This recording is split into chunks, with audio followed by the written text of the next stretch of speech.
Welcome to the Boneyard with Steve Robertson. As always, I am your good friend and host, Steve Robertson. Here on the Hump Day edition of the Yard, much later than I hoped to be. Been a busy day. A lot going on. A lot of book stuff happening, too. A lot of book stuff happening. We're 13 chapters into the rough copy of The Dude. I don't know, probably got 7 or 8 chapters left.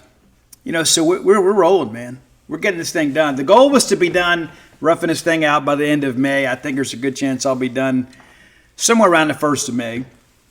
And next month, we'll open up pre-orders. Now, again, when you pre-order the book, it doesn't come until it's printed, right? So we deal with that every time.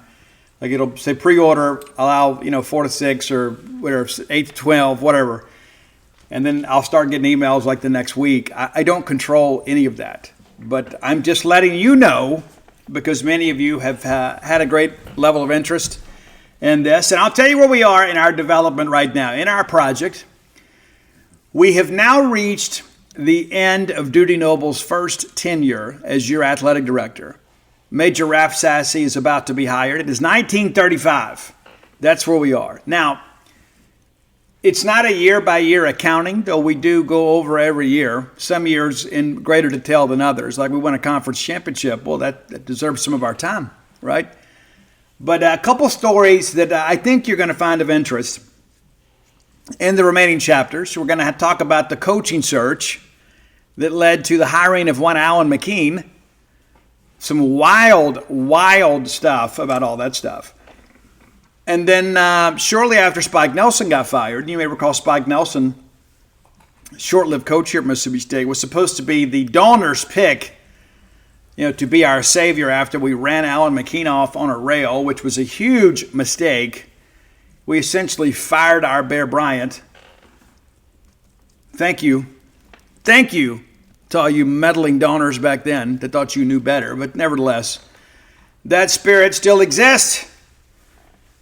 And then we're also going to have a story a little bit later, of course, about the plot to get Dudy Noble fired. And maybe you didn't know about that. Those some of the same donors that got McKean fired were emboldened. And they went after Dudy Noble. And so we're going to have that to recount. And of course, we named the stadium after him while he was still a sitting athletic director. We'll talk about that. We'll go on to talk about Boo Ferris. We'll talk about the legacy. Many respects. So a lot's happened. We've covered, him being born, of course, and him being raised on a farm outside Learned, Mississippi. Came to Mississippi State, had a very storied athletic career here, and of course came back to be our coach. And so we've gotten through all that. We've gotten through the chapter of him going to Ole Miss and coaching, which was chapter 6 in the book. It's very difficult to write. It's almost like writing about the person or the woman or guy you love and writing about them being with somebody else. It's very awkward, right? But it's been I'm having a blast, man. I've never had more fun writing a book than I have writing this one. And it's really become an obsession as of late. That's one of the reasons you've seen this thing jump from, 6, 7 chapters to 13 very quickly. I did some extensive research. And part of the more difficult part of something like this is when you reach the end of a chapter, you have to kind of sit and contemplate and think about, okay, how do I want to tell the next part of this story? And so you go through your stuff, you walk outside, you take the dogs out there and you kind of just walk around the property a little bit, kind of get your mind right, and you come back and sit down and start writing. And thank God that most of that comes from the God-given ethos. It's all out there. You just kind of get the facts and you begin to kind of write your narrative and you cite the right people when you use their quotes and things of that nature. But it's a process. So book number 7 coming your way very, very, very soon. We discuss winning SEC championships, and we have done that before in our history. But we have a new one to celebrate, and I wanted to kind of open the show with this. And I want to offer, number one, congratulations, but thanks to our student athletes that are involved with this newest championship and the glory that they have brought to Mississippi State University. For the first time ever, our women's golf team is number 1 in the Southeastern Conference. Absolutely number 1. And so I want to be able to, to name these individuals, and I will do my best because we do have some some players that are from outside the United States, and so I may mispronounce some names, which is kind of on brand for me. So I will do my best, but it does not in any way represent my true sentiment, because I am very, very grateful. Chiara Horder, by way of Munich, Germany. Sarapa Jantumani. And here, this is going to be a tough one here. Jirachwi Kachagari from Thailand. Julia Lopez Ramirez. Izzy Pellet, or Palat, I don't know how you pronounce that. Ana Pena Ortega. Avery Weed. Samantha Waitley. Thank you all so much for your contributions to Mississippi State and doing something that we have never done before. It's true. Listen, we have made some real advancements in women's athletics in the last decade. We truly have. For many years, we kind of did women's sports, and, for one reason or another, it was just kind of something that we did. But we've made some really good hires. We've made a commitment financially to these programs, and lo and behold, we're reaping the benefits. And so, tremendous day to win the Southeastern Conference tournament. Can't even begin to say how rewarding it is to see so many of our fans, that have hey, you're like Steve. Let's just kind of get behind all this because of the fact that we may not be avid fans of women's golf, but we are fans of Mississippi State. And these young ladies have worn our logo and have gotten out and represented our university with class and dignity and have done something historic. So, ladies, to each of you and your families, thank you so much for your contributions to Mississippi State and to Mississippi State athletics. A job well done to each of you and your coaches. Let's thank our friends at Bulldog Burger Company, longtime sponsors of this show. I got to get in there again this week. I like to get in there 2 to 3 times a month, sometimes more than that. Like if I have friends that come in from out of town, they always say, hey, Steve, I'd love to take you to lunch, or just love to break bread, whatever. Where do you want to go? I typically say Bulldog Burger Company, not just because I'm a raving fan, but I want them to experience it too. And I love to eat, shop, and dine local. That's me. That's kind of Starkville, too. We don't really support the national chains here. We love our local restaurants, and nobody does a better job providing the local restaurant dining experience than the Eat With Us group.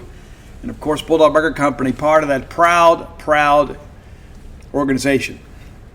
When you're in town, come by and check it out at Bulldog Burger Company. There are 3 locations to serve you: University Drive in Stark Vegas, Gloucester Street there in Tupelo, Lake Harbor Drive in the Ridge and Flowood area. Go in and have the spring rolls as your appetizer. You will be amazed and surprised at how much better looking you'll be, because it makes you and everybody around you better looking. It's even on the menu. It's not a joke. Trust the science, they say. Make the world a more beautiful place. Have the spring rolls, and then get that great restaurant quality hamburger. If you're new to Bulldog Burger Company, I advise you to get the Bulldog. You can't go wrong with the Bulldog. You could eat the Bulldog like every day from now on, and you'd be great and be satisfied, right? But listen, I'm an adventurous person. I like to walk on the wild side a little bit, so I have eaten everything on the menu. I can highly recommend each of them. But I'll tell you, I do have some favorites. Got the Bryant, the Lauren, among my favorites. The Freshman 15, the Smokehouse. Maybe get out and try some new things for yourself, and get dessert to go. It's always a great thing. When I eat the bread pudding, sometimes I eat it there, but a lot of times it's so convenient just to get that chocolate shake to go, because sometimes that's exactly what you need as a palate cleanser. You can ride that ride home with a smile. Bulldog Burger Company, the place where people go to meet. M-E-A-T. All right, let's talk a little bit about last night's baseball game. It went pretty much as we expected. I mean, it wasn't like some deal you look at and say, you know what, it's a big game for us. Matter of fact, the RPI was kind of a killer for us, too, in many respects. And people say, well, why play the game? Well, you play the game so you can get some young guys in there, too. As Lamona said last night, we haven't had that game very often because these non-conference games have been so competitive. But you like to be able to play a lot of people. Dylan Cupp's a guy, too, kind of working back from a knee issue, and he gets back on the field, lo and behold, gets a very difficult play the very first time he's out there. But also a nice RBI single last night from Dylan. But, a good game for us, a chance for us to get some guys some work. And that's what these non-conference games are supposed to be about. Of course, State wins the game 11-0, and we're 18-0 all time against Alcorn State. And listen, the Braves, listen, I got a lot of respect for our HBCUs in Mississippi. I do, and they're awfully underfunded. And Alcorn State right now spending some money to kind of renovate their home venue, having to play many of their home games at Natchez High School. Yeah, that's a tough thing. I mean, it really is. Hey, you're going to play D1 baseball, but we're going to go play at a high school field. That's tough. It really is. But it's good to see them investing some money in college baseball, trying to improve their program. So let's run through it real quick here. Pico Cohen, your starter. And there's a couple things that I want to say, too. No matter what happens with this ball game, right? I don't care. And I said this earlier on Facebook because listen, I love all of you, but some of y'all make my head hurt. Nobody expected the Alcorn State game to be competitive. Nobody. And if it had been, there'd been blood in the streets. But what Pico Cohen did last night is impressive. I don't care if he's throwing against air. I don't care if it's a YMCA T-ball team. This is a young man that has had to overcome a major surgery, and I could get pretty angry about this if I led myself. But some of the disrespect that I've seen for the game really irritates me. I mean, it does. And my wife would tell me, don't let that bother you. But it does. It bothers me. Because the big lesson learned from last night is that Pico Cohen is rounding back into form. And that could be a big piece for us down the stretch. We talk about the bullpen woes. Well, we can't go trade for anybody. But now all of a sudden, the guy, it kind of begins to emerge. So you know what? Maybe he can eat up some innings for us on a weekend and be a guy that can help us bridge the gap and get to a victory. That's a good thing. And last night, he looked more like Pico than he's looked all year. Right? He had the one little relief deal. And then we bring him in and start him against Samford. And I thought his velo was pretty good against Samford. His control was not. But last night was very promising. And again, I don't care if he's throwing a bullpen. When you're spotting up 91-92 from the left and you're able to land your breaking ball for a strike with regularity, that is something to get excited about. Because we need bullpen relief. We need some guys that can go in there and throw strikes and get outs and be winners. And Pico is very, very, very competitive. This is a guy that pitched extensively for us back in 2022 and never could quite get right. And we were hoping he would be a challenger for a starting spot in 2023. And you find out pretty early he's probably not going to be able to pitch. And never really has the UCL tear, but had a very, very, very, very, very bad situation with that ligament. And so they went ahead and elected, hey, it's a ticking time bomb. It's just a matter of time before this thing goes. So let's go ahead and correct it now, which is one of the reasons he was able to come back a little quicker than most. But I share that with you because they were very patient with him last year. And I can tell you, I've gotten this from a third party, not from your coaching staff, that Scott Foxhall and Chris Simonis could not have handled Pico Cohen better last year than they did. They didn't push him too much. They were very patient with him. And they've been very supportive of him throughout this. Well, now all of a sudden, now he's back in a position to help us. So let's be grateful for that. If we don't take anything other than the victory away from last night, is the fact that Pico Cohen came in and did a great job for us. Pico Cohen, or Cohen. I confused myself. But Palladino opens up with the ground out right back to Pico, and then Martin strikes out looking, and then Colin Banks Jr. grounds out to second base. So a couple ground outs there. Soft contact, you always love to see that. All right, bottom of the first, State goes to work. We get a little help here early, and we knew the stolen base was going to be an issue. We discussed that a little bit in our preview on Tuesday, if you read that over on Gene's page. Alcorn cannot throw people out. And what do we go, 5 or 6 from stolen bases? But Amani Larry walks and takes second on the pass ball, then steals third. They walk Marshawn, he's still second. I mean, it's just, you know what it's like. Jordan singles to left field, both runs score, and I honestly feel like we don't run enough. And I think it's situational, and we're green a lot, as Lamona says. But when it's a first and third situation, unless you've got Johnny Bench Jr. behind the plate, we need to take second. We really do. Put pressure on the defense, make them make a play. A lot of times they won't even throw down. If you get a good enough jump, you can just get it all the way. But DJ singles in left field, 2-run score, it's 10th ball game, and then DJ's still second. And then Hines grounds out to first, pushes DJ to third, and then Hyzak with a ground ball to the right side gets the run home. Good situational hitting here. Really, that's a good job right there. On a 1-1 count, push that ball to the right side, get the run home. It's 3-0. Doesn't matter who the opponent is. And we talked a little bit about that. When you get those elongated games and all of a sudden the game has been decided one way or another, sometimes you lose intensity at the plate. Games like this, when you know you're going to win, you got to go out there and lock in. And this is good situational hitting. This is a good AB here from Connor Hyzak. Bryce Jansen singles through the left side and pushes runner to third, and then, bases are empty there. And then Bryce gets on and gets caught stealing.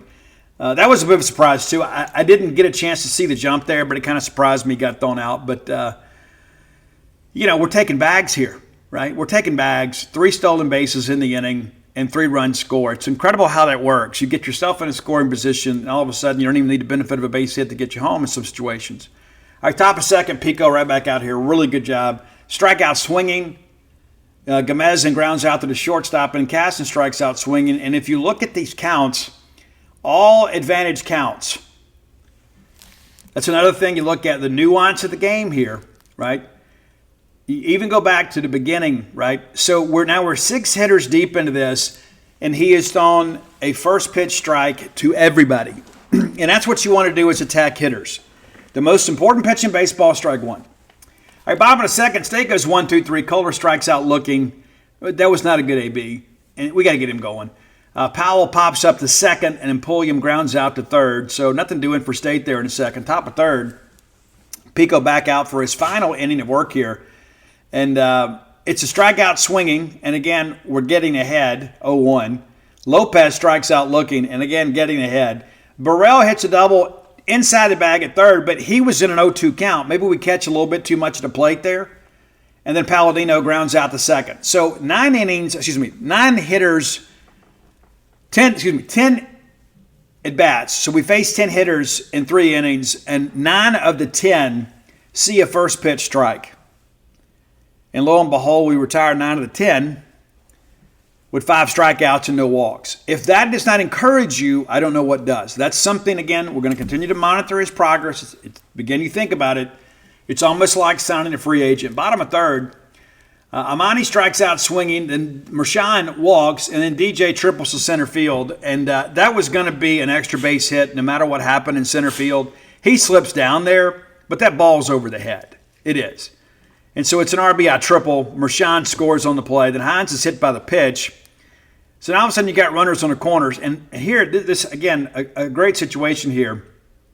As Hyzak walks, lengthy at bat, and it's good to see him kind of locked in a little bit. Situational hitting the first time up, and then he gets in his count here, gets a 1-1 count, and then works it for the base on balls to load the bases.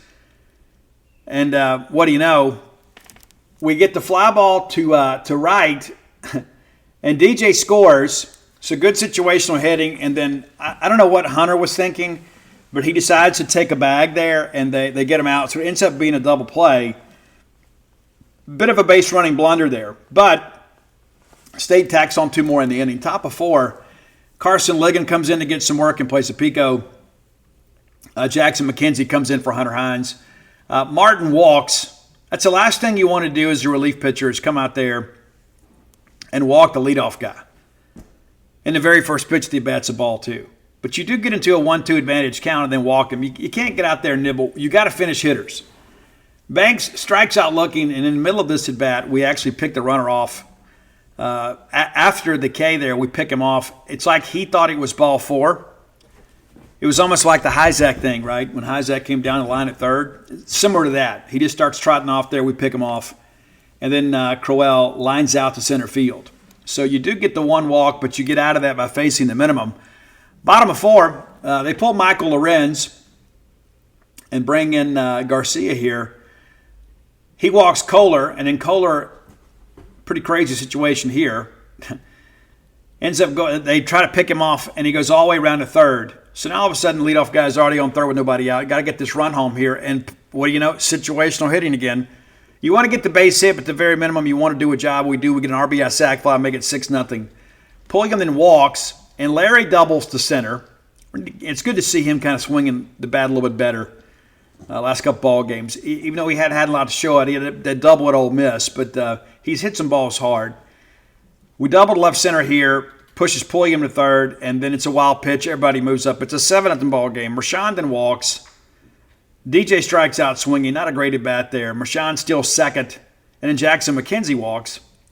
And then Hyzak strikes out swinging. So you got to the heart of your order here, and you can't have these Ks. You just can't. All right, top of 5 in a 7-0 ball game. We bring in Black, and I thought this is the best that Gavin Black has looked in probably a month.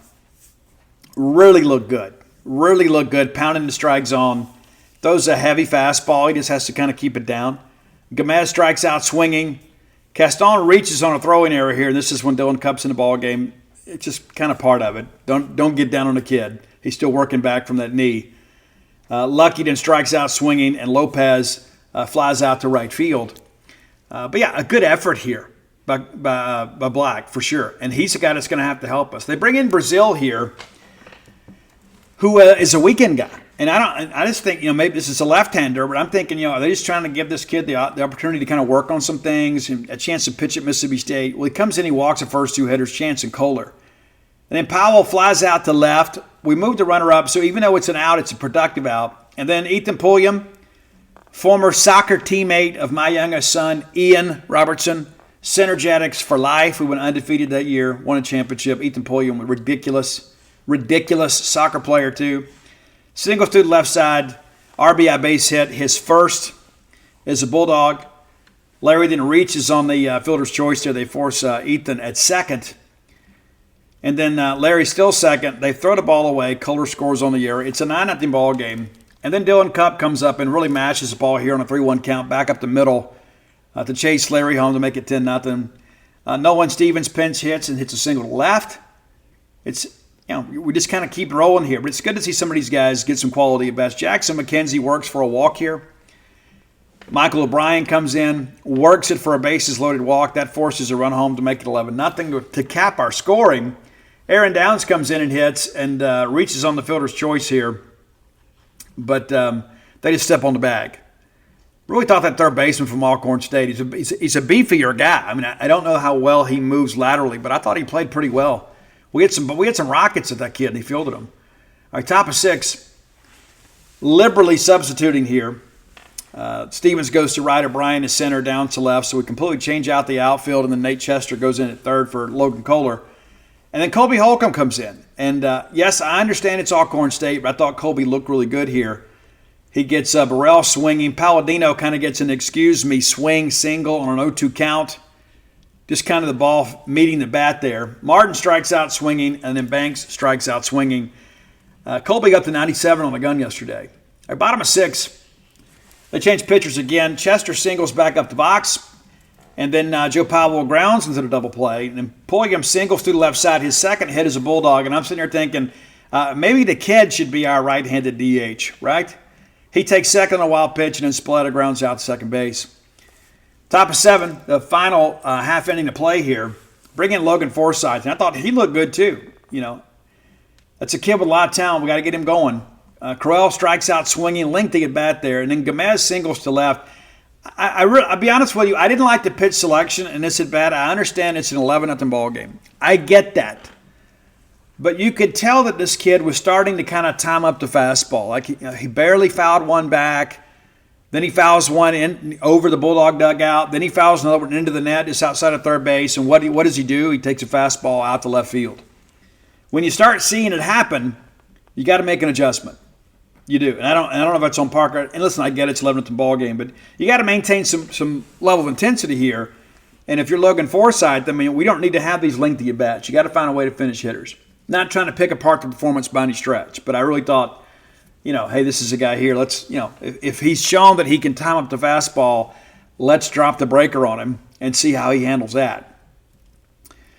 Caston strikes out swinging. Lucky strikes out swinging. That ends the ball game. And so, again, a very efficient effort, and again, still some teachable moments in the ball game.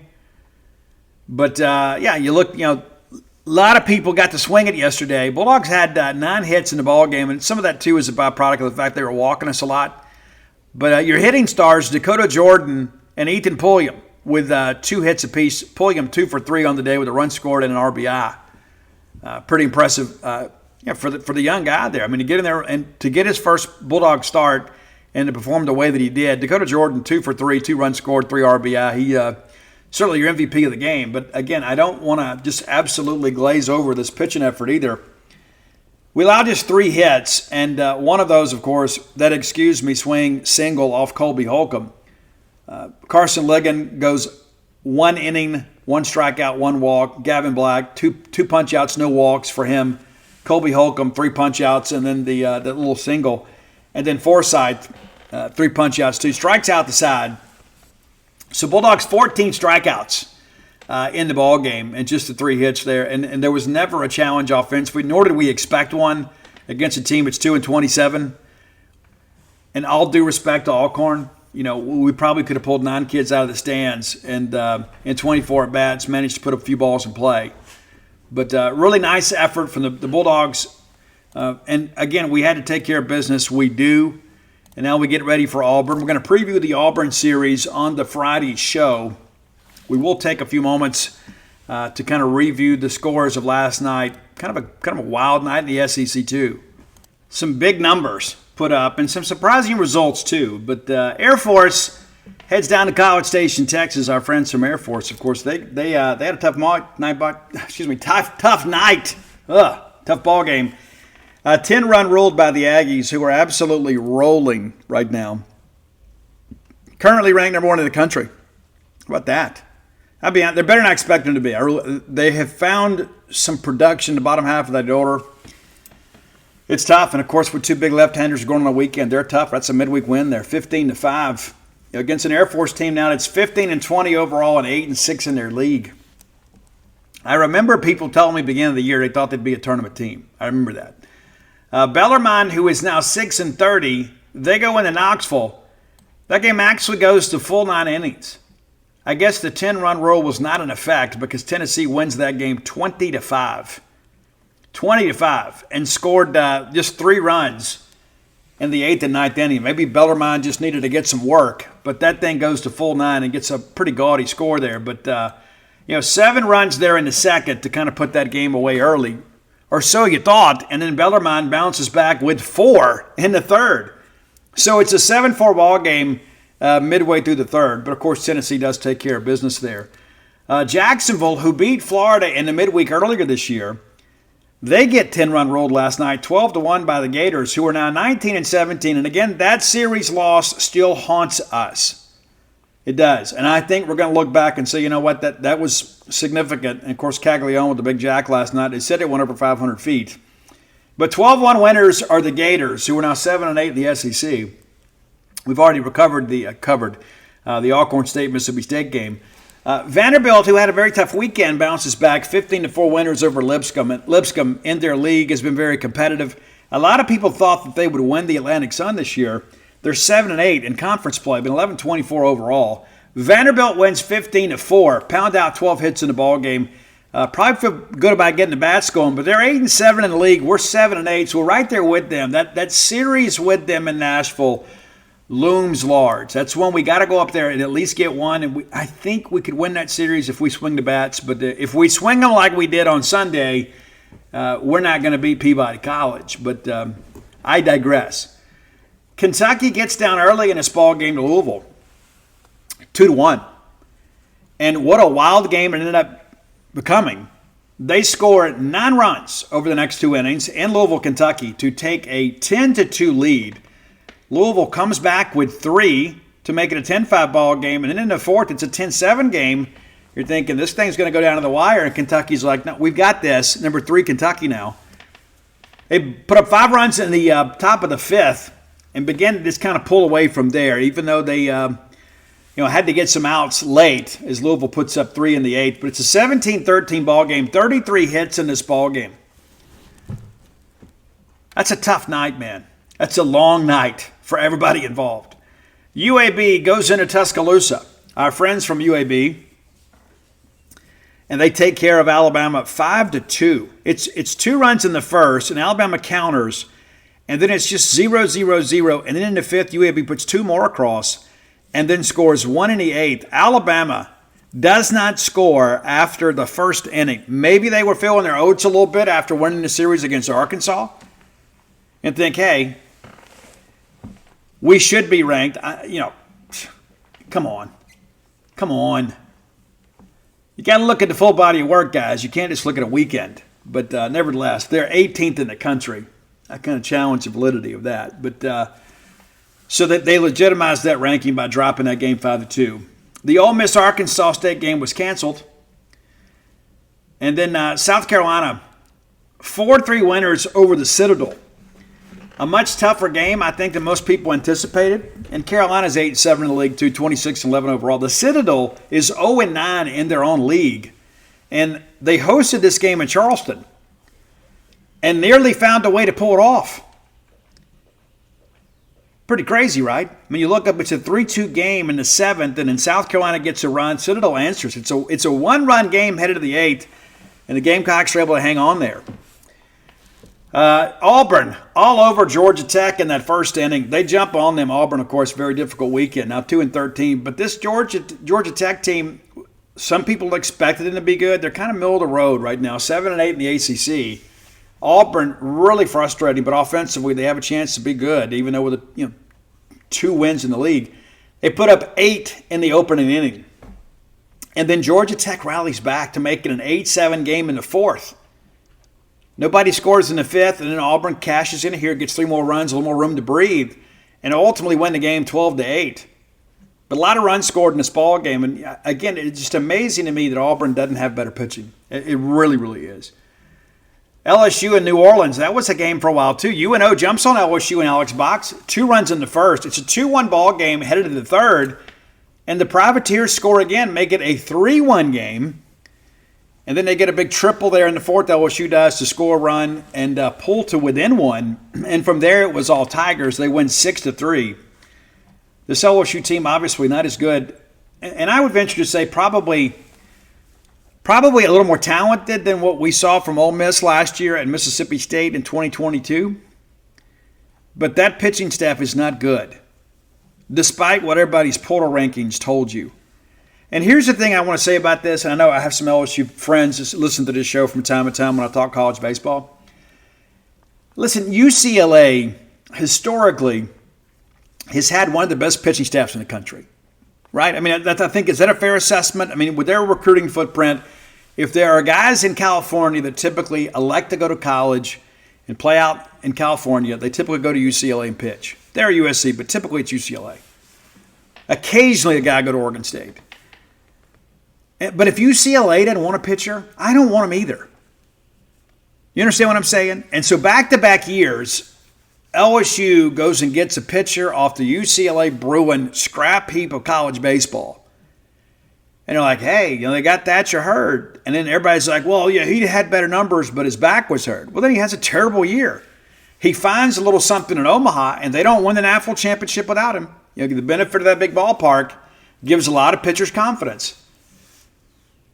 And then they go get Gage Jump, and everybody's like, oh, look at this. Guys, this LSU pitching staff is a mess. And don't you think Luke Holman is thinking, you know what, I probably should have gone to Starkville. Can you imagine? We would probably be a top 10 team right now if Luke Holman was here. So it wasn't a good decision for him, and it wasn't a good decision for us.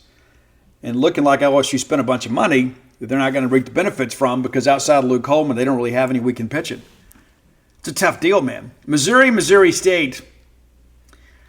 Missouri wins that game to advance their record to 17-21.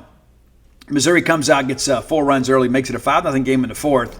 And then Missouri State finally gets on the board. And Missouri cruises 6-2. That team is starting to play a little more confidence. And all of a sudden, you can't really assume the fact that we're going to sweep that series. Florida probably thought the same thing. But it's weird having to go up and play in Columbia. It's just a different deal.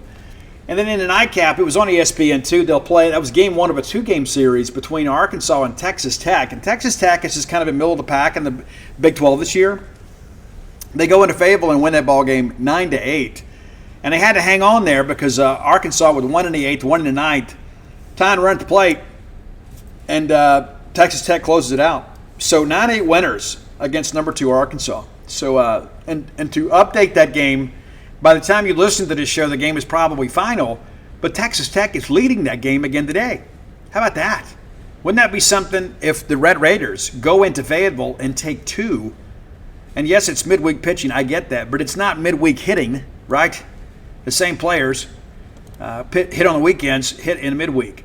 So there you go. That's your recap of midweek baseball in the SEC. And real quickly, we'll kind of look ahead just because of the fact that we've got a series or 2 opening tomorrow. Let's see if I can get the SEC website to work here. It's always so interesting. It's just when you think you've got it figured out, you don't. They change something. Or more to the point, they don't fix something. But yeah, we have our Thursday series. We're going to have Texas A&M in Tuscaloosa. Right? What do you expect there? Well, I expect A&M to go in there and run that. And then Florida is at Vanderbilt. That could be an interesting series from a pitching standpoint. But that park at Vanderbilt is kind of built for offense, especially for right-handed hitters. It'll be interesting to see what happens with that Florida lineup. We would love for Florida to go win that series. I just don't have any confidence that they will. So if you're looking for college baseball tomorrow night, you'll have an opportunity to check out a couple of games. Again, A&M and Alabama, and then Florida and Vanderbilt, and of course Alabama, future Bulldog opponent. So you can do your advanced scouting and be the most knowledgeable of your friends at the water cooler, right? All right, time for today's top 10 list. As always, brought to you by closewithblair.com. It's C-L-O-S-E with Blair, B-L-A-I-R. Like Blair from Facts of Life. Spelled the same, just a different person. I've actually met Lisa Welchel. How about that? She came to our church years ago. Had a chance to meet her. Super cool. Super cool to be that close to Blair from Facts of Life.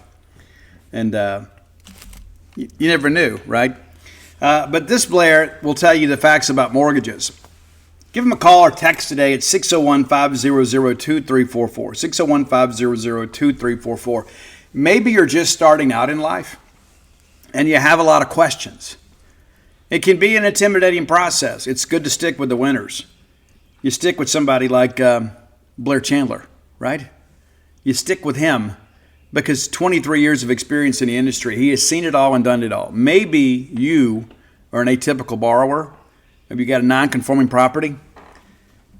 Maybe you're just brand new. You're like, hey, how much of a down payment do I need? Is there a program out there that I can get 100% financing?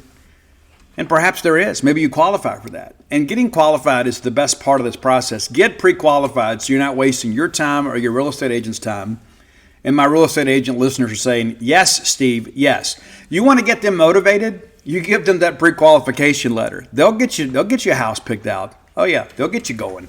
So whether you're looking for a game day condo or your first home, Blair Chandler can take care of you. Whatever your mortgage needs are, Blair can take care of it. 601-500-2344. For more information, visit closewithblair.com. All right, we continue our journey into sound. The feedback on this series has been great. We may do some other stuff like this in the future. But the feedback's been great. Great.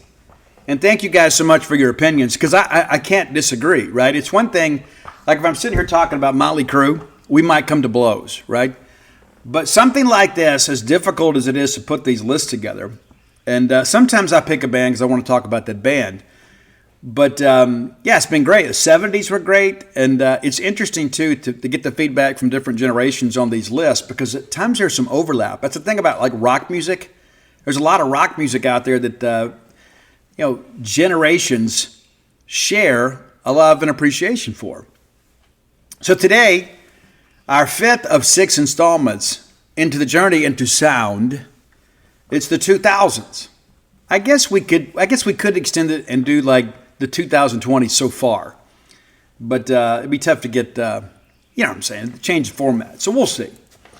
But we're going to do rock songs, the best rock song of the year for the 2000s. That's 2000 through 2009. Now, I'm going to start Music was changing. And listen, this was, of all the lists I've done so far, this was the easiest. Without a doubt, the easiest. And part of that is because a lot of the rock music in the early 2000s was terrible. Yes, it was. And listen, I'm looking right at you, Jimmy Eat World fans. I'm looking right at you, Big Daddy. You know, I get the pep band plays the middle and everybody gets excited. And some people are like, oh, the whole album is great. You know, you're entitled to your opinion, and I hate to sound like a music snob, but it's not. It's not. My friend Bill Martin used to be head of media relations here at Mississippi State, now media relations at the University of Tennessee. Love Bill. Love Bill. Love Allie Martin even more, and they have a child together too, so Bill is now like number 3 on my list of favorite Martins. But all that said, Bill was a big Jimmy Eat World guy, which is weird to me. It really is. It's weird to me. And Bill Martin, a rocker too, you wouldn't know it. But Bill used to go to all these shows at the Varsity down at Baton Rouge when he was at LSU.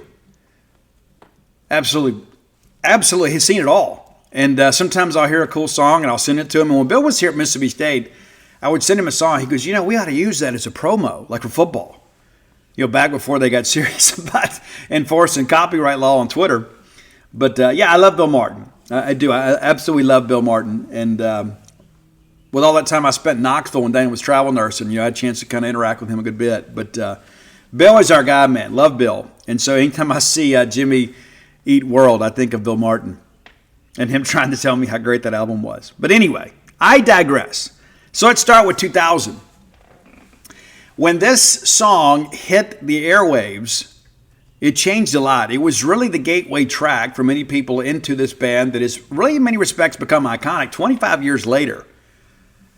These guys are still jamming, man. Still playing arenas, still writing big hits. They had a number 1 earlier this year with Leave a Light On. I'm talking about Pete Roach, Papa Roach's Last Resort. Cut my life into pieces. This is my last resort. Of course, Ronnie Radke and the guys in Falling in Reverse did an incredible rendition of that song, kind of reimagined it and made it more of a ballad, which made it sound more desperate. And again, you look at the lyrical content, you can tell Jacoby Shaddix is in a bad way. And it was really a song of rage and rebellion, but it was also a cry for help. And Jacoby, of course, at the time will tell you that he was dealing with some demons of his own when he wrote that song. But Pete Roach, man, and I had a chance to see them at Scrooge in the Coast years ago with Hellstorm and Shinedown and our friends in Paper Cut Massacre. Joey, God rest your soul. My friend Brian Jones was the guitarist on that album. And, you know, Brian, I've been known to go sit in with Brian on occasion, even at Hobie's on Main down here. But, yeah, love those guys for sure. But Papa Roach, man, they've written a song pretty much for every mood. And as they've healed, you know, the music has gotten a little more optimistic, shall we say. All right, number 2001, a band that really needs no introduction. We did a top 10 list for them, and it absolutely killed. And I had so many people that hit me up and said, Steve, I thought you killed the list, but it reminds me of how many great songs are in his catalog. And I'll never forget this. I don't remember who sent it to me. One of our avid listeners, after I did the Linkin Park list, they said, I knew where you were going with number 1 before you got there. I knew it was going to be Faint. Well, it's not going to be Faint today, even though we could make that argument. We're going with the great In the End from Linkin Park for our 2001 track. And God rest Chester Bennington's soul. We couldn't do early 2000s without including Nickelback. I know many of you are like, Steve likes Nickelback. Yes, I do. I do like Nickelback. As a matter of fact, I think the new material is very good. And Nickelback, it's so weird. Like for a while in the early 2000s, like social media kind of changed. And like everything was about like zombies. I guess The Walking Dead had come out and people were like, well, there's this. And all this, the love of bacon was all over Facebook. And then all these jokes about Nickelback. And I didn't get it then. I don't get it now. It's like, well, Nickelback this. Guys, Nickelback rocked. And they still do. And recently, you know, Hardy had a deal with Nickelback. They did the Rockstar thing. It's great. Robbie Falk and I talked about that recently, about how great that was. You're seeing Chad Kroeger get up there and sing with Hardy. Cool stuff, man. We're going with Too Bad for 2002. It's Too Bad. Great track, for sure. Love the percussion on that. Okay, 2003. Could have gone a lot of different directions here, but I tell you this, to me, this was one of the easiest decisions in our journey through the 2000s. I loved Rage Against the Machine. I did. And it's like one of those things that, it burned too bright, too fast, and it all melted down very quickly. But then Rage Against the Machine decided to keep touring without Zach De La Rocha. Soundgarden was on hiatus, and our friend Chris Cornell, God bless Chris Cornell. Chris Cornell fronted the band. They changed the name to Audioslave. And the first really big hit, Cochise was the first single, but the first big hit was Like a Stone. And when Tom Morello and the Prophets of Rage, of course, they get Be Real and Chuck D, and they get out and they'll play some Public Enemy, and they'll play some Cypress Hill, they'll play some Rage stuff. They call it the Prophets of Rage. But every show, all right, Bulldog fans, let's go ahead and admit it. Mississippi State folks and Boots are awful fond of one another. Our friends at Tecovas are back to get you ready for this festival and concert season. You know it's going to be all about boots, and Tecovas is your stop for festival style. Tecovas has seasonal and limited edition offerings this spring, including men's and women's boots, apparel, hats, bags, and so much more. All Tecovas boots are made by hand in a time-honored tradition with timeless styles that are always on trend. And Tecovas has first wear comfort with little to no break-in period. It's hard to find that level of comfort paired with this level of style. Plus, their direct-to-consumer pricing keeps value on your feet and money in your pocket. Stop by your local Tecovas store, have a complimentary drink or two, and shop new styles. The smell of fresh leather and a friendly staff are always at your service. Many stores even have leather custom branding to make your boots truly personalized. And with regular live music and events coming up, there's no in-store experience quite like theirs. If you can't make it into a store, just visit Tecovas, that's TECOVAS.com. They offer free shipping on all boots, as well as free returns and exchanges, and ship right to your door. Go to Tecovas.com today and find your new favorite pair of boots. They play Like a Stone, and they have a lighted microphone that is empty. And then the crowd sings the lyrics to Like a Stone from Audioslave. If you don't know Audioslave, or maybe you only know the hits, let me encourage you, dig into those albums. There are 3 of them, and Tom Morello says they have more material that at some point they'll release. Because there are some great, great, great songs in that Audioslave catalog. I've got a couple Audioslave album covers tattooed on my leg. From 2004, and again, this was one of the easier ones too because there wasn't a lot of great rock music this year. We had another supergroup of sorts. We had Scott Weiland, Duff McKagan, Matt Sorum, and Slash. Where Stone Temple Pilots meets Guns N' Roses. One of the best songs of the 2000s, and really I would say of this century. The great track, the debut single from Velvet Revolver's debut album, it's Slither. And I was looking into, some time ago, into getting a Shelby. And that was going to be my license plate. That was my hope. I said, I'm going to get the Shelby, and I'm going to put Slither on a license plate. And it's going to be cool. Ruby's not ready to retire yet. But when she is, maybe we'll get a Shelby. Maybe.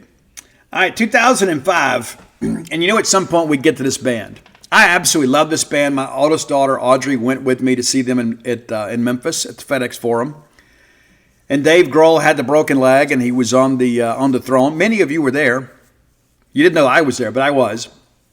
And I offered a security guy $20 to give me a set list. He wouldn't do it.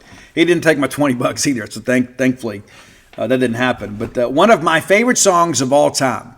And it's really a song of encouragement and empowerment. It's one of those things. Listen, at some point, there is going to be negativity in life. There are going to be times when people mistreat you for no good reason at all. And that's what the song is about. It's Best of You by the Foo Fighters. I absolutely love it, man. And I would venture to say, like if I had to come up with like my favorite songs of all time, I would say Carry On My Wayward Son from Kansas is probably number 1. But number 2 is probably Best of You from the Foo Fighters. I absolutely love that song because how many times in my life have I thought about this? Somebody's getting the best of me. So what are you going to do? What are you going to do? You're going to sit back and take it? No, I'm not going to take it. I'm going to fight back. You know, we talk about having the fight or flight instinct. I'm just one of those kinds of people, man, and I don't want to get too deep in the weeds here, but, you know, I've overcome a lot in life, and I have not survived a lot in life. I think that when people term you a survivor, in many respects, it's a matter of luck, right? I think when you overcome it, it shows that you have a little gumption in life. You know, it's like, well, he survived drug addiction. No, I overcame it because I had to do the work. And there have been other times in my life when people have wronged me. They have. I didn't survive those situations. I overcame them because I did my work. I said, you know what? I'm going to work my program here. This has happened. It's been unfair to me.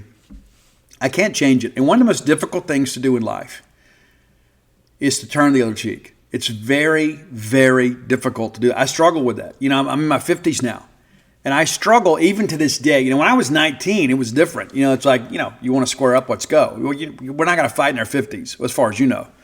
But my point being is that there comes a time in life, whether it be literally or figuratively, you have got to plant your back foot and just start handing out haymakers.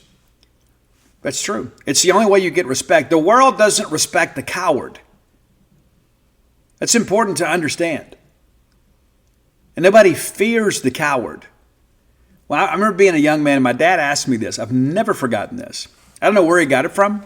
Maybe it's his own thing. I don't think so. But it is a truth in life. My dad asked me, when I first got into management, he goes, do you want to be respected or feared? I said, well, I think I'd want to be respected. He goes, no, son, you want to be feared. Because fear commands a respect of its own. And there is truth in that. If people don't believe that you have the ability to hurt them back or to hold them accountable, they're never going to respect you, ever. All right, 2006, this was the toughest one, right? We had a lot of great songs this year, a lot of great bands. But this is an album, too, that I think in many respects kind of changed music. It's emo music, it is. But I love this band. They got back together a couple years ago. I don't like the new stuff quite as much. But I do love, like, 3 Cheers for Sweet Revenge. Love that album. But it's Welcome to the Black Parade by My Chemical Romance. That album is a masterpiece in its entirety, from start to finish. You can just get it started. And, I love the chorus. You know, we'll carry on. We'll carry on. You know, and I think about that in life, too. That's another song, too. It's about a dad talking to his son, you know, when I leave you, you know, will you rise against them? You know, there are so many people in life that never rise against anything. It's true. Think about it. I mean, how many people like, well, that's a strong person. You know, sometimes people are just a glutton for punishment. There are not a lot of agents for change in the world. And I used to always say, I don't understand why more people don't work hard and have more ambition in life. And now I'm just kind of grateful that that's the case, because there's less people in the way. As you go down the road of life, don't run over anybody, but stay ahead of the traffic. 2007, love this band. I want to thank my buddy Mark, as always, out at Rocklahoma a few years ago. And I've seen this band a handful of times. And every time I see them, they deliver. Saw them in Brandon with 3 Doors Down here a couple years ago. We're talking Seether. But when I saw them at Rocklahoma, they closed, I think it was Friday night, But they closed out the show. Or maybe they were next to last band. But anyway, it was night. The place is packed. And Seether came out there, and it was so incredibly good. Jackal played right before them and went long, and then Nothing More played. So we had to run over to watch Nothing More at the side stage, and then run back to see Seether. And I remember the lead singer of Seether says, I'm from South Africa where we kill jackals. You know, it was pretty funny. But we're going to go with Fake It. We're going to fake it because you're such a hypocrite. Remember, it's your 07 track. You dig it, man. 2008, one of my favorite bands of all time. And I have drawn so much inspiration over the years from this band because, number one, they're very positive. But I've had a chance to meet these guys, met them for the first time in Tupelo, Mississippi, of all places. You were probably at that show.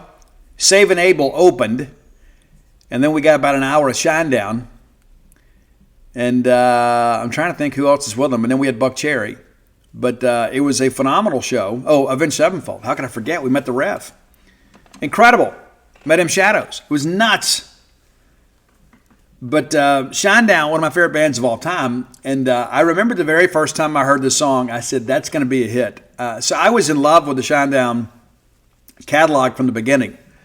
So I've shared with you guys before, when my dad was really sick, dying of cancer, I discovered the song Burning Bright by Shinedown. And it just kind of scratched me where I itched. I listened to it on repeat until I got to my dad's bedside. And I still, sometimes today when I put that on, I'm kind of hesitant to put it on. You know, some days you're in a good mood and it's like, I really don't want, because, you know, music is the best time machine in the world, right? You listen to that song, it kind of takes me back to some sad times in my life. But I remember being able to sing that song with you all, with 10,000 of us, and singing Burning Bright together.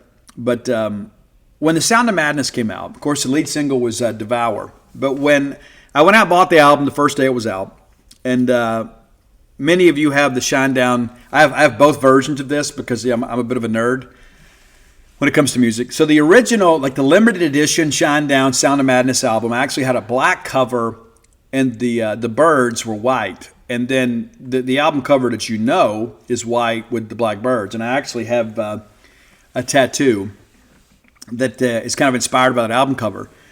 But the very first time I heard it through, on the way home from buying the CD, I heard Second Chance for the first time. And I said, that's going to be a hit because everybody in the world can relate to that. Everybody in the world. And it is such a song of encouragement and empowerment. And that's one of the things I love about Shinedown. And listen, I love every album, some more than others. I love the stuff with Nick Perry, probably the most.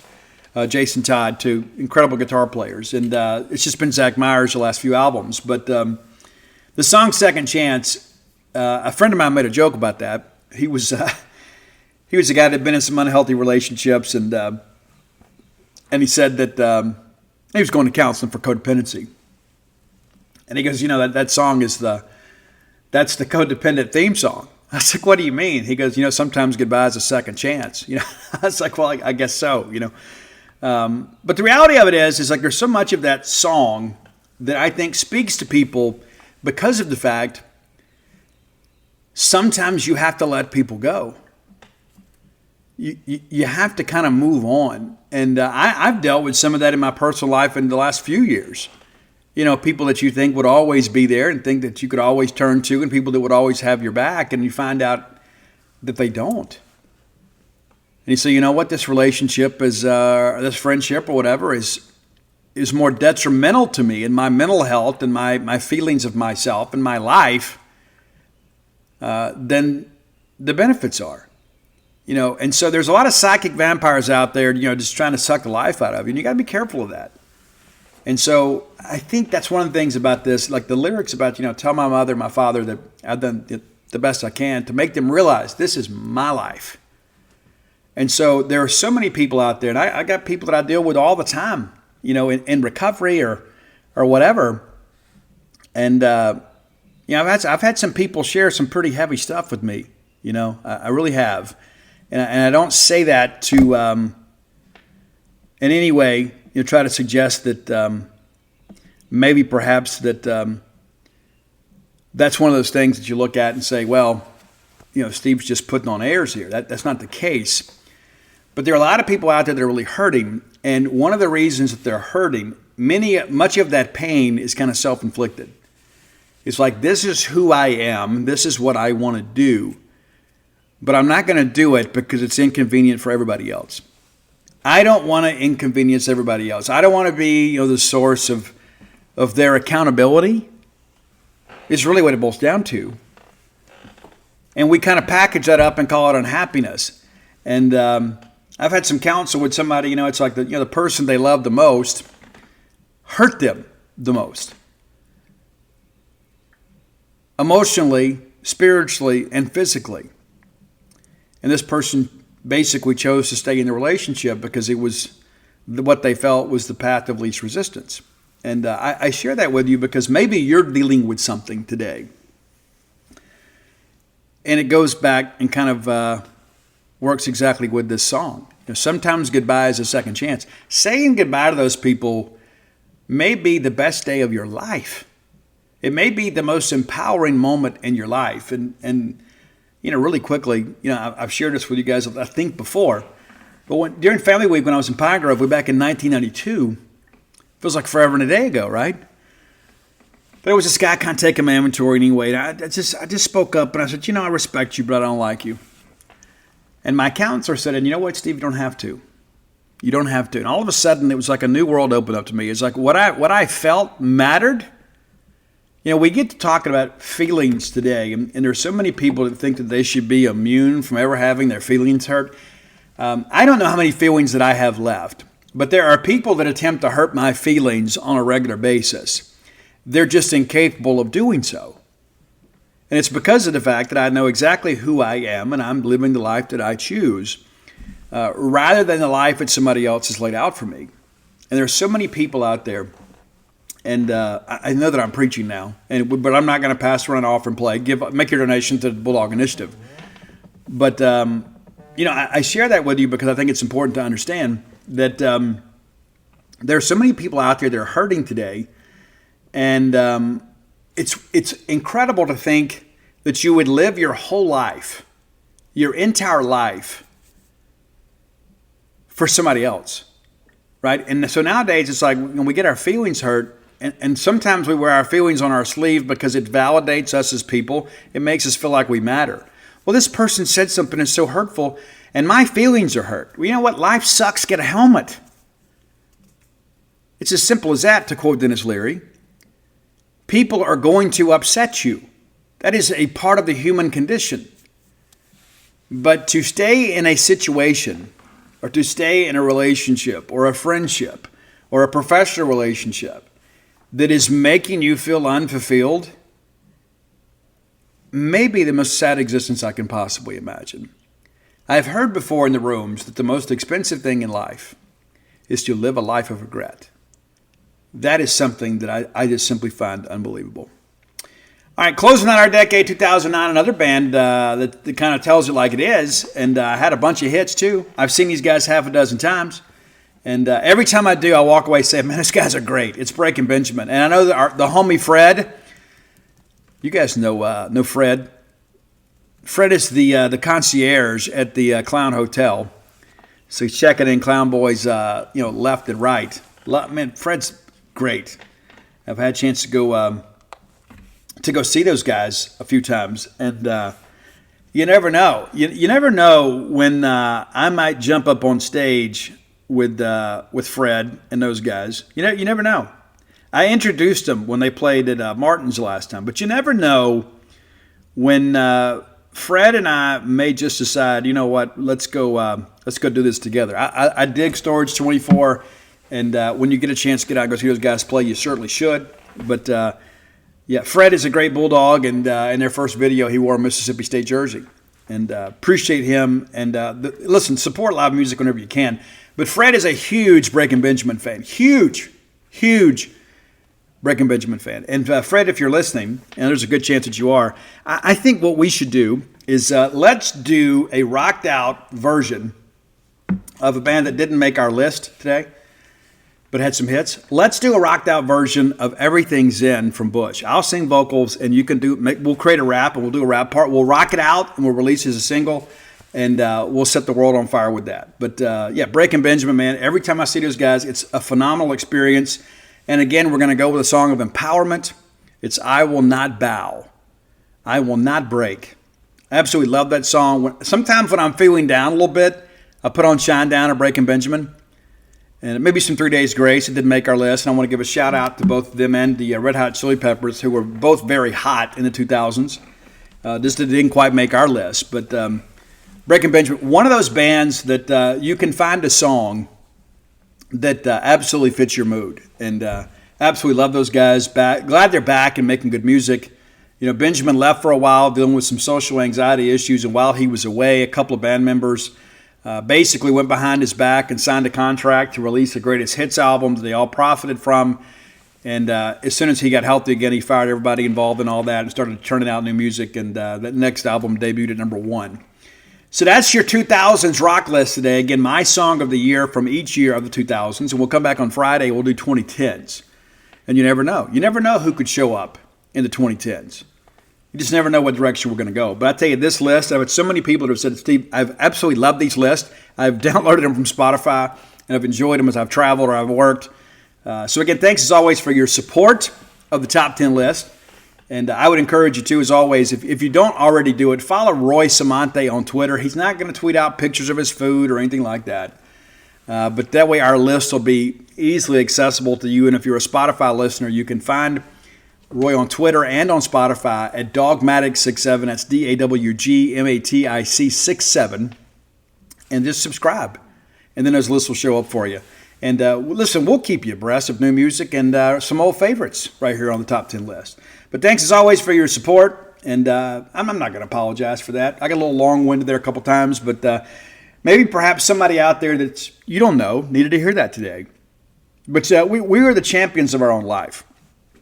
As simple as that. And probably the most profound thing that I can ever tell you is when you are in the wilderness of despair, and at some point you will be there if you haven't been already, or perhaps you're there now. Let me remind you of this, because the people around you may not tell you the truth, because they love you, right? And sometimes they're co-conspirators in your demise because they enable you by not telling you the truth.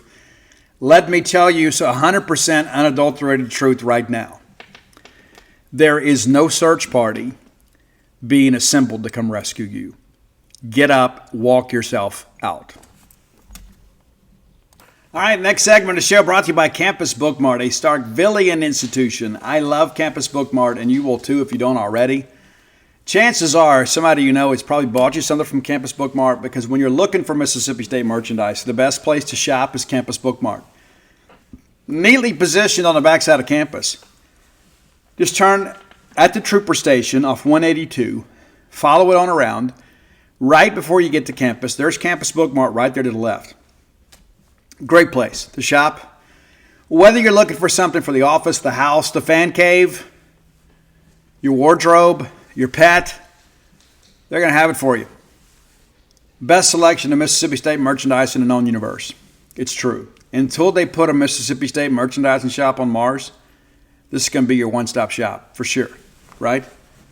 For sure. If you can't make it to town, visit them on the World Wide Web at campusbookmart.net. And by being a loyal BONEYARD listener, we'll give you a phrase that pays, and that is BSR, which stands for Beautiful Steve Roberts, and that gets you free shipping on all orders over $75. Any order less than 75 bones, absolutely incomplete. Again, that's campusbookmart.net. All right. Now, a lot of you are worried about women's basketball, and I get it. I do. I've got some concerns about what's happening too. And a lot of it's just because we don't know, right? I mean, there's been a lot of change in the staff, a lot of change in the roster. A lot has changed since we last played a game in the WBIT. Now, let me share with you my thoughts about this. Number one, I believe in Sam Purcell. I do. I know people are like, hey, what's going on up there? I don't understand. Sam Purcell has had to make some difficult decisions. Some other people around Sam have had to make some difficult decisions of their own. Now, I share that because a lot of times people think everybody leaves us. Sometimes we leave them, right? And that's important to understand. I'm not going to get out here and, put all the business out there in the world. But, sometimes people just get other opportunities that they feel are better employment opportunities or playing opportunities, and they leave. And there are other people that we look at and say, you know what, we need to upgrade this position, whether it be on staff or on the roster. But Sam Purcell has done some big things here. Was this season a disappointment? You better believe it. But the thing that I have learned about sports and life and work is that everybody has to be pulling in the same direction towards the same goal. It's true. It is evident to anybody that watched Mississippi State women's basketball at times this year that we were not all in one accord. And I don't mean a Honda, right? There was some times this year that it felt like, we had some people, some individuals that maybe weren't playing team basketball. And other times we did. When we were all on the same page, we were very difficult to beat. But down the stretch, it was evident that there was trouble in the house of Purcell. Well, that's being addressed. And that's not always a tidy undertaking. It doesn't necessarily mean that there's trouble on the horizon. It just simply means that we've had to make some difficult decisions. It is Sam Purcell's job to do what he feels is best for Mississippi State women's basketball. That is what he's being paid to do. He's got to go out and staff his coaching staff with the best available coaches. He's got to staff this roster with the best available players. This is a guy that has been a phenomenal recruiter. This is a guy that did a really good job in the portal last year. And so I just share that because I think, I think we owe a little grace to Sam Purcell. Because listen, Vic Schaefer has made us all feel like that, hey, we care about women's basketball. All right? And it's tough to recapture the magic at times. I mean, it truly is. And so it's important to understand Vic Schaefer took us to heights that we've never seen. Do I think Sam can get back there? I don't know. But I do think that we have a good coach. And I do think we have somebody that cares. And, this time last year, I was a little bit worried that we may lose him to Auburn at this point. Yeah, Johnny Harris, of course, great job this year for them. So, they're probably, not going to make a change for a while. And so Sam Purcell is here, and he deserves our support. And the thing that I think about when all this chaos is going on is that is when our coaches and our administration need us the most. It's easy to kind of climb aboard the bandwagon when everything is great, right? When we're winning games and, you're blowing people out, you're getting big-time recruits. It's easy to do that, right? But I think Sam Purcell needs a friend right now. I do. And I'm not going to sit here and say that all of this was unexpected. We got tipped off that Gabe Lazo was leaving a couple days before it happened. That's one of the reasons we had a story ready to go. And, of course, he had just been promoted to be associate head coach here, and now he leaves for Tennessee. But you could see how quickly Sam was able to react and have a hire in place because this was not something that was totally unexpected. And I trust that everybody handles things like professionals, right? I mean, you don't have people that just blindside you, right? I mean, you never know who you're going to end up working with, or at some point you may need a job, right? And you wouldn't want to just, snake Sam Purcell and then down the road you go get a job and it's somebody that knows Sam is like, hey, this person didn't handle things appropriately. So, you trust that people handle things professionally, but the optics on it don't always look good, right? We just announced a promotion for Gabe and now he's gone. Well, when he accepted the promotion, who knew that he was going to have the opportunity to go to Tennessee? I don't think it's a situation where he tried to make us look bad. Now, I've seen some social media commentary out there that kind of leads you to think that, that's where we are. And I just want to encourage people to just be patient, take a deep breath, really just kind of take a deep breath and understand that, Sam Purcell is going to be judged on the product he puts on the court. This is a guy that has been involved with women's basketball a long time. He's head coach for the first time. So it's the first time he's really encountered something like this. But you may recall, too, once he first got here, we had to go right to work in the portal and put together a quality team. This time last year, we had to go to work in the portal, and some of those players are now gone, and we got plenty of room to work with. But we got to get Van Lith, and that's the thing I think about. And talked to some people yesterday about this, and everybody kind of agrees. You get her, it kind of becomes a bit of a drawing card, right? Jaquela Jordan is back, not really worried about her. You never know what's going to happen, but it's like it feels like the sky is falling. You think, and I read this stuff all the time. And I kind of shake my head. People are like, "Are we even going to play basketball?" No, we're not going to play. No, we're going to disband the program. Of course, we're going to play. There's a reason that their portal recruiting has become the boom that it has. It's because there's value in the portal, and there's a lot of players out there looking for another opportunity. And so we have proven that we can win here. Sam has proven that he can win here, and has kind of restored some pride back in our program in many respects. And so let's just be patient here and let Sam do what he needs to do. Not to mention, you're bringing these new coaches in. They will have new relationships. They will have players that maybe they have a connection with that we didn't previously. And so there'll be guys out there and ladies out there in the portal that, these new staff members will be like, hey, I know this AAU coach, or we recruited this lady when she was coming out of high school. And so it's important to kind of understand things are rather dynamic and continue to unfold. But I'm just going to encourage you, let's be good Bulldogs here, okay? Sam Purcell's got enough to deal with, without the fan base out there, getting on Twitter. Like we can tweet out a graphic about golf, and next thing you know, I got people are saying, well, at least they're doing better than women's basketball. I mean, come on, let's grow up a little bit. I mean, seriously. Yeah, I think a lot about our branding. We always talk about marketing. It's always on marketing, right? Well, they're the ones that, kind of push the Bulldog brand. Well, the best caretakers of the Bulldog brand are me and you. And how we carry ourselves and how we react and what we represent on social media. And listen, I get it, man. There's so many times in the middle of a ball game, you're like, oh, we stink. Well, don't tweet it. Turn to your significant other and say, man, we stink tonight, right?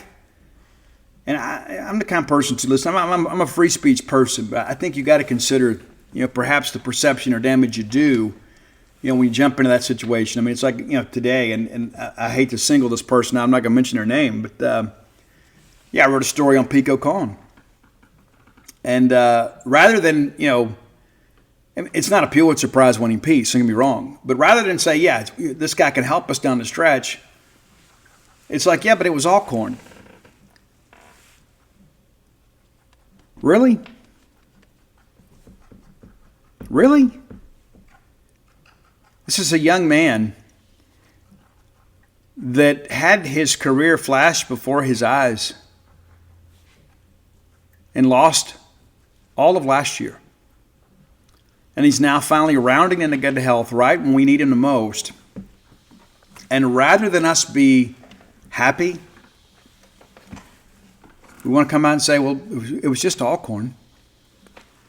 What does that say about us as a fan base? And true to point, it was just Alcorn. It's true. But it's really not pertinent to the story. That was an encouraging performance last night from Pico. It truly was. And he deserves our support, as does Sam Purcell. And one of the things that I have learned about Mississippi State fans over the years, even though that we may all disagree about some things, and that's perfectly okay. Perfectly okay. I don't think everybody needs to think and feel like I do or act the way that I do. Maybe a good thing. But I will tell you this, when we're in crisis, I would never, ever, ever bet against us. And, I've researched extensively, about the Bilbo Purge. It was all part of the Duty Noble experience at Mississippi State and led to Billy Chadwick's termination, really. And rather than get sideways, the Mississippi State family kind of rallied around each other because that's what unites us, right? I mean, chances of all of us getting together in a bar and being able to agree on just about anything is pretty slim, right? So, if we all got together and decided to have a drink, I'd have a Diet Coke and lime. You guys could have an adult beverage. If we talked about anything other than Mississippi State, we probably wouldn't be friends by the end of the night. But because we love Mississippi State, it's easy for us to kind of get behind that and say, you know what? I'm going to be a Bulldog. And so I just encourage you with Sam Purcell's situation to remain a Bulldog and remain loyal to Mississippi State. I'm not a big trust the coaches type person. I know the coaches always know what they're looking for. And sometimes things happen that are beyond their control. And things happen that they're not expecting. But much of what you've seen happen in the last week has been expected.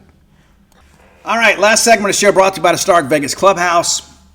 If you're looking to bring a large group of people to town for a ball game weekend, maybe it's a work-related trip, maybe it's a staycation, maybe it's a girls' weekend, a guys' weekend, a couple's weekend, maybe it's a family weekend. Maybe you're just going to take some time off and say, hey, it'd be great to go to Starkville when it's not a ball game weekend so that I can just kind of enjoy Starkville and hit all my favorite restaurants up, hit my favorite clothing stores up, maybe go play some golf.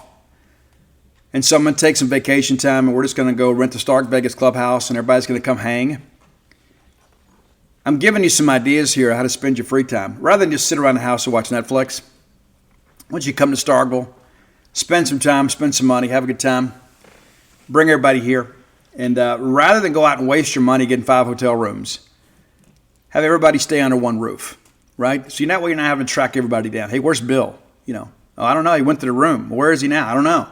It's crazy. But everybody's there together. You can have your private quarters, but also have some common areas where you can sit and eat. A full-service kitchen there. So you can run down to the store. You can stock that kitchen up. You can cook all week. You can use that wet bar. Use that that patio. I mean, that back porch is incredible. And, of course, the fire pit area out there. I'm telling you, when you go, think about sitting out there on that back porch. As it's great temperatures these days. You sit out there and just kind of watch the sunset with the people you love the most. Get up in the morning and Grandma's already made the cinnamon rolls for everybody. That's a joy in her life to be able to do that, to take care of her family. Mom never graduates. She's always taking care of the kids. So give her the chance to do that. Let's get Mom and Dad up here. They can have the master bedroom downstairs and everybody else can get upstairs and stay up late and chat and catch up, whatever. And just have everybody together. There's nothing better than togetherness. And so rather than, hey, we're all going to take a trip, and then so-and-so's going to stay in Mathiston, and so-and-so's going to stay here, there's an Airbnb there or whatever, and they're out West Point. Let's everybody just stay together. Google the Stark Vegas Clubhouse. And while you're there, you'll see their Facebook page populate up, and you can go peruse the pictures of the great amenities that are available to you. There's also going to have some booking options. You can book through Airbnb or VRBO. But if you book through the Evolve website, use promo code BSR10, save 10% off your stay.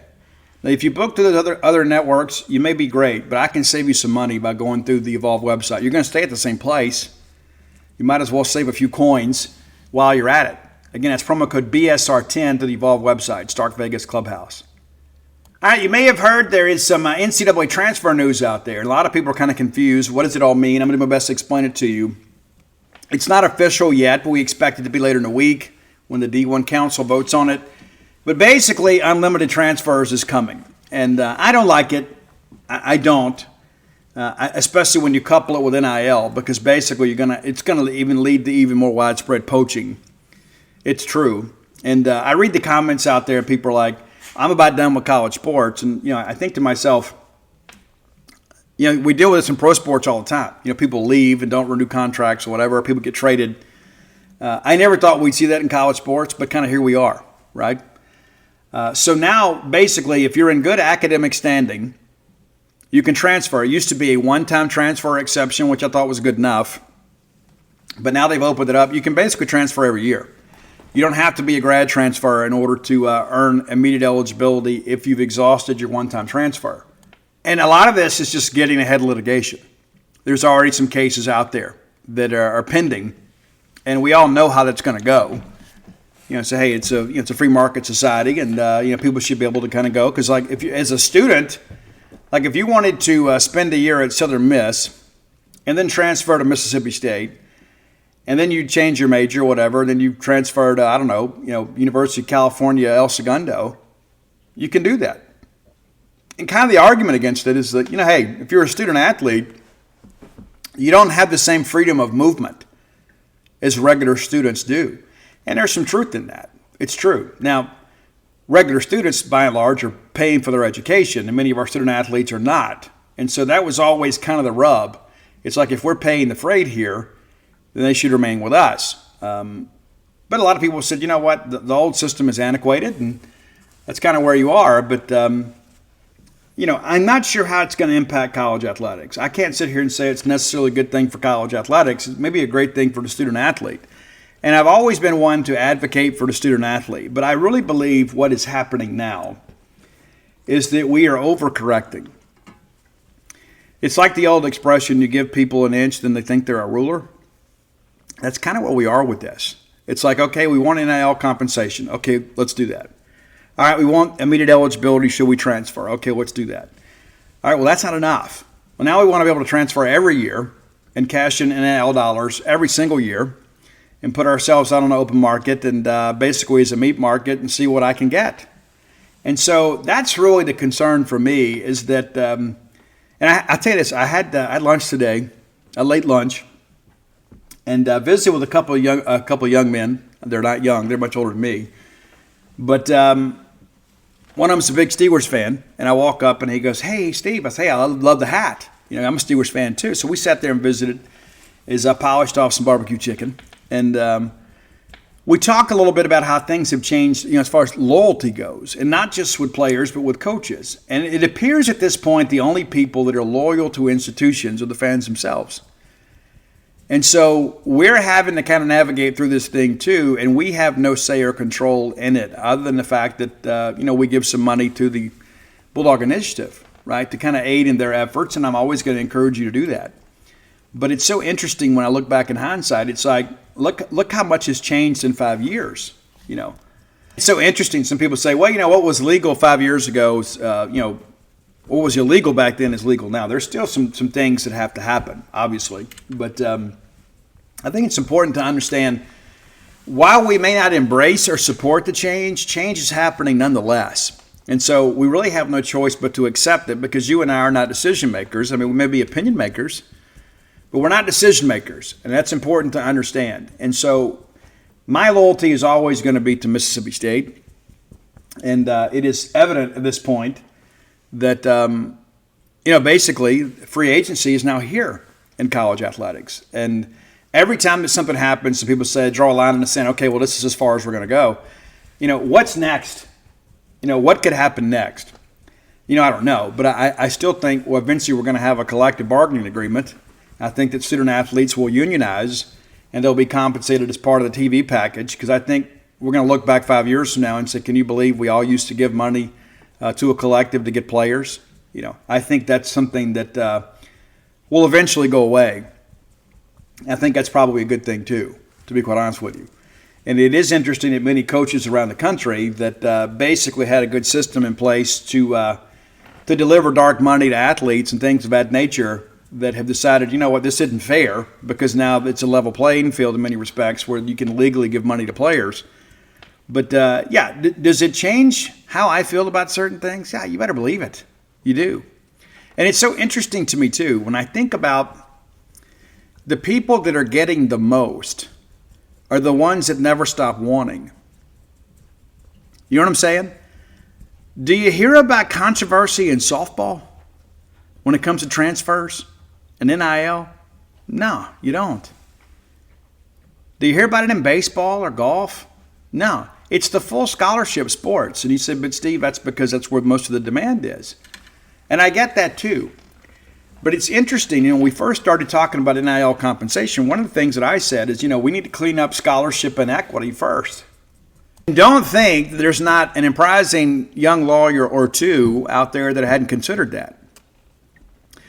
Because if you have two people that are similarly situated and one is treated than the other, then there's a form of discrimination. And so you can say, hey, well, my son excelled in football and he got a full scholarship. Well, my son excelled in baseball and he had to get student loans to pay his way through school. If you don't see the basis for a lawsuit there against the NCAA, because they're the ones that set the rules, you're kidding yourself. And don't think that's not coming. At some point, that's going to, and that probably should have happened before NIL or this transfer stuff, to be honest with you. That's coming. Just get ready for it. As sure as I'm sitting here, that lawsuit is coming. And that may be a good thing, because it's completely unfair that just because my child excels in one sport and not another, that they have to pay to play, when other people, not only are they getting the little stipend and getting their education paid for and graduate debt-free, they're also getting major NIL dollars on top of that. And then your softball players are having to graduate sometimes $40,000, $50,000 in debt. Just wait, that's coming. And I think that's more important legislation than what we've seen happen the last 5 years. That's just my take on it. Hey, if you hadn't done so, go to whenthebottomfalls.com. You get the latest book, When the Bottom Falls, and all my sports titles are there too. That's Flim Flam, Stark Villains, Alpha Dogs, and Dog Pile. We got plenty of Flim Flam. I say plenty. We got substantial inventory there. Got probably more Dog Pile than anything. And of course, things are running out with Villains and Alpha Dogs. So if you want to get those books, if you say I want to complete the collection, or I bought Villains or I bought Alpha Dogs and I want to get the companion book, you need to act fast. You do. And I guess all those titles are there. And pretty soon you'll be able to pre-order The Dude from that same URL. We'll have we'll do like the Dude book or whatever. We'll figure that out. But all that understood, some big things are coming. I know you guys are looking forward to that. We've been talking about that, some business stuff today. It's one of the reasons I'm a little bit later. But yeah, thanks so much for your support. And come join us over at genespage.com. You can now enjoy, if you get in tonight before 11 o'clock, you can get 60% off the annual subscription. If not, I'm probably gonna run a deal for a few more days, 50% off. We've opted in for a network deal there, so 50% off, so you can take care of Transfer Portal Palooza. And listen, let me encourage you as always. True Rest, that's our new business in town. A lot of people are like, Steve, I don't know what it means. Go to TrueRest.com. If you've got aches, pains, anxiety, or stress, or you just need some time to yourself or some peace and quiet, we can provide that for you. Yeah. True Rest is Starkville. Follow us on Facebook and Instagram. A lot of people are coming in for Super Bulldog Weekend and say, Steve, I want to try it. We need to book soon. The best way to do that is to download the True Rest app. If you don't, need another app on your phone. Call 662-268-7601. You can speak to my lovely wife, Dana, and she will walk you through it, answer any questions you may have, and get you on the schedule. We love our out-of-towners to come in here, adding new members every single day. I want to thank you guys so much for your warm welcome to the business. This is a dream of ours. It's, I guess, about 15 months old now. The dream itself, we've been open now about 2 months, and things are going exceptionally well. But I'm encouraging you. I don't have to sell you on anything. I just got to get you in the pod one time, and the pod kind of does its thing, and you're like, where has this been all my life? People ask me all the time, Steve, why do you float? Well, you may not know it, but your good friend and host deals with a lot of anxiety, a lot of stress in my life. I do. And I don't want to die young. I really don't. There was a time in my life I did. I raced to get out, but I don't want to die young. And so nothing has been better for my anxiety than floating. Nothing. And I've been so busy as of late, I haven't floated in about 10 days, 2 weeks. I need to get in there. I was going to go today, but we had a lot going on. But all that I understood, I think it's something that could help you. And I'm not saying that because I bought the business. I bought the business to bring this to Starkville so you could experience this for yourself, because I think it helps people. Dana, of course, has been a registered nurse for forever and a day, and she wanted to stay in wellness, and she has a heart to help people, and so this was a perfect fit for us. And so we encourage you, as always, again, TrueRest.com. With Mother's Day coming up, be a great gift for her. Father's Day is coming up. You can buy gift cards. Yeah, we're running some promotions on that. You can call today and have that arranged, and then that'll be emailed to you, so you've got something to give them. Put it in the card. And maybe you've been thinking, what's a unique gift for mom and dad? I mean, we always do the same thing. We always take mom out to dinner and buy her flowers and, buy her some new cookware or whatever. And we just buy dad a pack of socks, whatever, and throw it to them on our way out the door. But do something special this year and give them the gift of floating. Maybe buy one for yourself, too. You'll be glad you did. But until next time, let's all live our lives in a way we make more friends than enemies, and people can see a difference in the way we live.